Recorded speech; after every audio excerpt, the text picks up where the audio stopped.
மனோ தங்கராஜ் அவர்கள் நயினார் நாகேந்திரன் அவர்களை பார்த்து ஜாதி வெறின்னு சொல்றது அப்பட்டமான மக்களை திசை திருப்பும் ஒரு விஷயமாகத்தான் இருக்கிறது. அப்படி என்ன தப்பு சொல்றேன். இப்ப நானும் சொல்கிறேன், பாகிஸ்தானுக்கு ஆதரவாக பேசினால், இந்தியாவுக்கு எதிராக பேசினால் தயவு செஞ்சு பாகிஸ்தானுக்கு போய் பாருங்க, அங்க என்ன இருக்குது அப்படின்றத பாருங்க. உங்களால ஒரு நாள் பாகிஸ்தானை தாக்கு பிடிக்க முடியுமா அப்படின்றத பாருங்க. இருக்கிற நாட்டுக்கு விசுவாசமாக இருக்க வேண்டும், இருக்கிற நாட்டை போற்றி பாதுகாக்க வேண்டும் அப்படின்றதுதான்.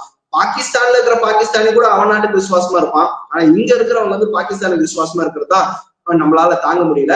மீண்டும் மனோ தங்கராஜ் அவர்கள் பதவியை இழந்து விடக்கூடாது, நம்ம ஒரு அதிகமான பெர்ஃபார்மன்ஸ் போட்டு அந்த பதவியை தக்க வைத்துக் கொள்ள வேண்டும் அப்படின்ற ஒரு எண்ணத்தோட இந்த மாதிரி ட்வீட் போட்டுக்கிறாரோ அப்படின்ற ஒரு சந்தேகம் தான் எனக்கு இருக்கிறது. ஏன்னா ஏற்கனவே பதவி பறிக்கப்பட்டு மீண்டும் அந்த பதவியை பெற்றவர் தான் மனோ தங்கராஜ் அவர்கள். இம்முறை எப்படியாவது ஸ்டாலின் அவர்களை இந்த மாதிரி ஒரு கருத்துக்களை முன்வைத்து ஒரு ட்வீட் எல்லாம் போட்டு ஸ்டாலின் அவர்களின் மனதை குஷிப்படுத்த வேண்டும் அப்படின்றதுக்காக ட்வீட் போடுறாரோ அப்படின்றதுதான் என்னுடைய சந்தேகமாக இருக்கு.